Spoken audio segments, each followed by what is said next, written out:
Julian was a young boy who loved animals. He had always been fascinated by the different creatures he saw in books and on TV, and he couldn't wait to see them up close. So when his parents told him they were taking him to the zoo, he was beyond excited. The day of the trip finally arrived, and Julian woke up early, eager to get going. His parents took him to breakfast, and then they were off. As they drove to the zoo, Julian couldn't stop talking about all the animals he was going to see.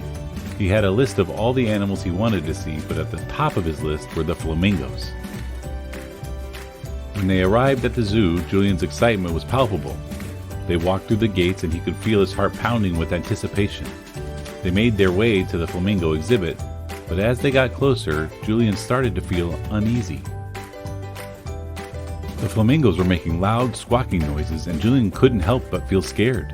His parents noticed his hesitation and tried to reassure him that the flamingos were just making noise and that they were harmless. But Julian couldn't shake the feeling that they were going to hurt him. His parents decided to take him to see the other animals first and come back to the flamingos later, in hope that he would be more comfortable. They saw the lions, the bears, the elephants, and even the monkeys. Julian loved seeing all the different animals, but he couldn't shake the feeling of unease when they were near the flamingos. As they were leaving the zoo, Julian's parents asked him if he wanted to go back and see the flamingos before they left. Julian was hesitant, but he didn't want to be scared anymore.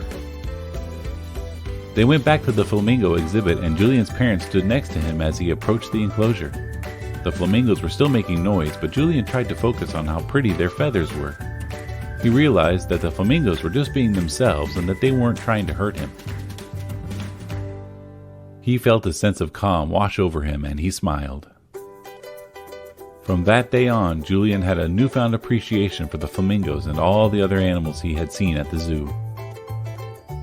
He couldn't wait to go back and see them again, and he was proud of himself for facing his fear and learning that sometimes things that seem scary aren't as bad as they seem.